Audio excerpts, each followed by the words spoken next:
Well, Heidi ho, my peeps, and I am so happy to present my clean-ish guest room. So all the bookshelves have been vacuumed and dusted as much as possible. Bed is made and freshly ready. I've put new light bulbs. I've vacuumed really well. This carpet, this crazy old carpet. I did clean off the top of the bureau. I just want to show you something. This and this were given to me by my dear friend Abigail when she was downsizing her own home a couple of years ago. Abigail is Grant's age. In fact, they went to high school together. So she was ready to downsize, 10 years before I was. This was given to me by my friend Tom's roommate, Jenny, years ago. She was getting rid of a bunch of old antique stuff she didn't want anymore, and I ended up with that. This little lidded urn came from my grandparents' house. I've always loved it. I love the white with the purple. And my friend Abigail also gave me this bowl. This is a yarn bowl. So you put your ball of yarn in here and you run the yarn through here and it locks it into this section so that you can pull it out neatly.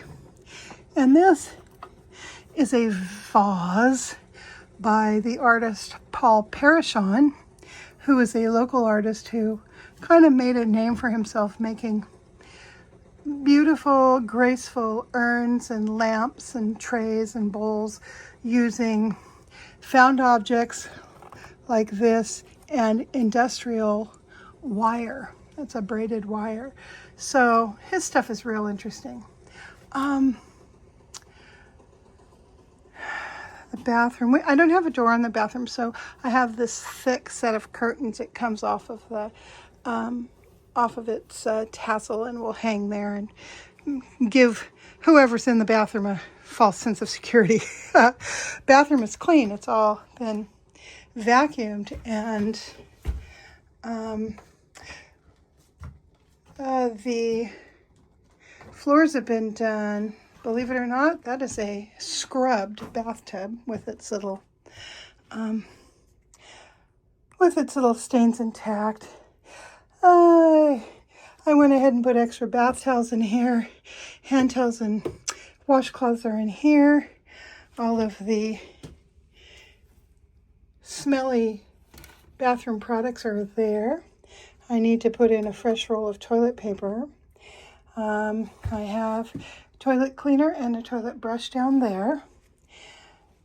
And I also have some paper towels, and down underneath the sink I have arranged a little container with some cleaning supplies, some gloves and stuff.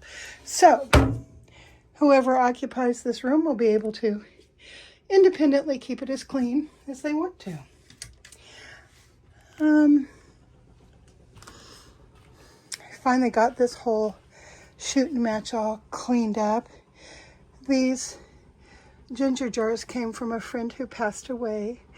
My mom gave me all of those antique compacts.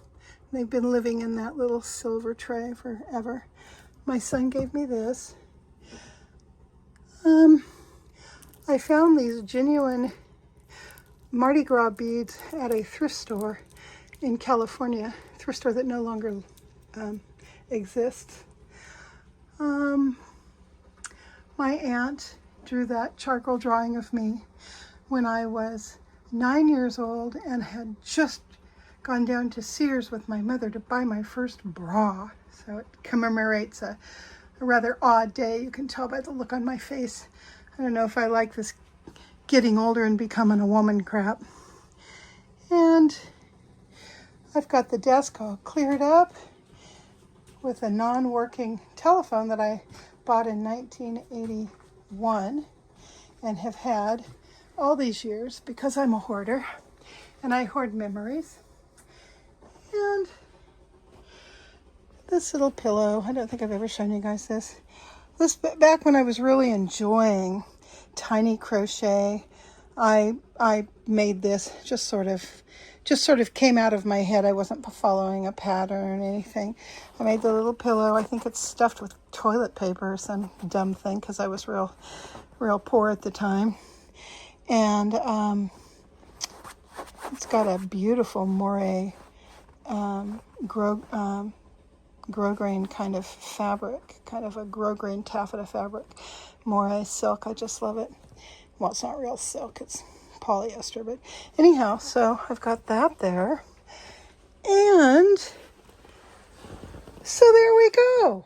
Look at what I did, and it only took me 3 days of moving like a slow old woman. I even got the ceiling and air return vent, everything got vacuumed. So I am now finished with this project. Ooh, I'm looking a little red and sweaty because I am indeed red and sweaty. I am going to take a moment. I'm going to run a bath in that clean bathroom, and I am going to soak and wash my hair and kind of relax for a little while. Then I'm going to get up, put on clean clothes, and go out and tackle the rest of my house that looks like a hurricane hit it. Now, so much of what was in this room just got shelved over there in the hallway between the laundry area and the kitchen, so I need to get in there and,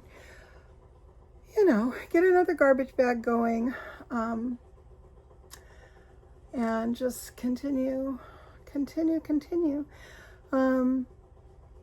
But I'm feeling really good about finally having finished this. It's not really finished. I mean, if I was being OCD about it, which I often can be, but I don't have time to be in this case, everything would have come off the walls. The walls would have been washed down with, Top Job or Mr. Clean or some damn thing.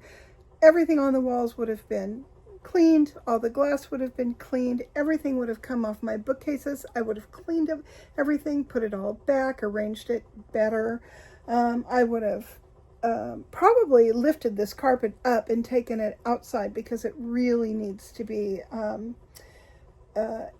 shampooed desperately. So I would have done all that, but I don't have the time. So I feel real good about what I've done.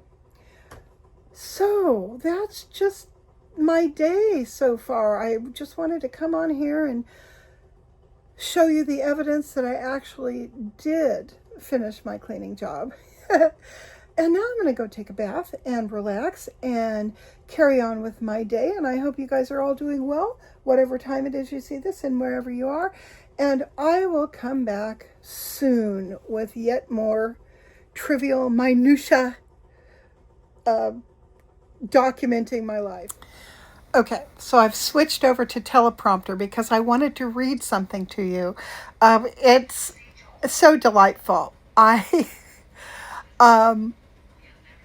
have found a number of wonderful wallpapers at a wallpaper store in Great Britain. They have an online presence, and that's where I found my my wallpaper with the egrets on it, and my wallpaper with the wild strawberries, as well as this wallpaper that has peacocks. And I absolutely love this wallpaper. And I've looked at a lot of different papers that have peacocks on them because I want to do that in one of my bathrooms.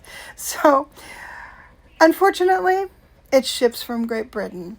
And I have no idea. I mean, with tariffs and with some of the carriers not shipping to the U.S. right now, I had no idea if I'm even able to order it. So I decided I would send an email to their customer service people and just ask that question. And it's turned into a rather interesting exchange that I wanted to read to you. So here we go.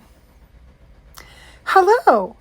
I have ordered wallpaper from you in the past, and I'd like to order some more, specifically the Manali Peacock in green.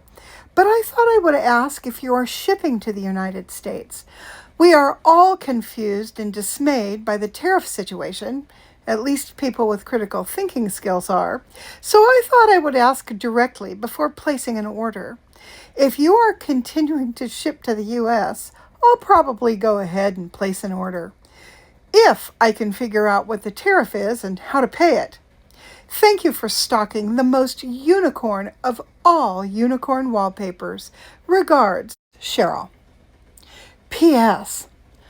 Honestly, I am baffled at how my country has descended into the embarrassing mess that it's in, and horrified that it's trying to take the rest of the world with it. What goes around comes around, I suppose. Maybe it's our just desserts for tossing all that tea in Boston Harbor. So, customer service gal writes back and she says, hello. We get hundreds of emails a week, and I can say that this is the best I have read so far in my time at our company. I can only say so much as I am at work, but the UK truly feels for all USA residents at this moment. Very good of you to check first, as yes, you're right, it is a little complicated at the moment with the current tariff situation. This all depends on the wallpaper you wish to order and how many rolls, as we are restricted on weight. I also love our unicorn wallpapers, and I absolutely love Manali Peacock too. It's one of my ultimate favorites in every colorway. We are currently in talks with the only courier that wants to ship to the U.S. still. All other couriers have suspended service. We will have more information on this by Monday, and I hope to resume shipment by the end of next week. I have popped an alarm in our email thread to get back to you next week about this, if that's okay with you. Kind regards, and then her name. So, I wrote back, thank you. I appreciate your candid answer and your willingness to keep me in your customer base, despite the short-sighted orange-tinned stupidity necessitating our correspondence. Oh, how I miss the days of simple hunting and gathering out of the country. Find the glorious thing you crave online, click pay now, and receive the glorious thing a week or 3 later. Speaking of glorious things, I've probably looked at every available peacock-themed wallpaper out there, and this particular design appeals to me far more than all the others. I love the scale, the colorways, and especially the placement of the birds and design elements. I designed product packaging back in the Stone Age, when Photoshop was brand new and 4-color process was laborious and expensive. With all the advancements in color printing, wallpapers these days often lack artistically expert design and can form disturbing geometric, unharmonious grid patterns. This paper flows beautifully. It goes to show that a laptop, a subscription to Photoshop, and a Spoonflower account does not necessarily an effective design make. Cheryl. So, I can't wait to see what she has to say next, and hopefully what she has to say is that they have found couriers that they will work with. I love this paper so much I'm willing to pay the tariff. However, being willing to pay tariffs and being able to receive shipment on a project when shipment has shut down in a lot of countries, well, that's a whole nother story. So, I just wanted to share that with you.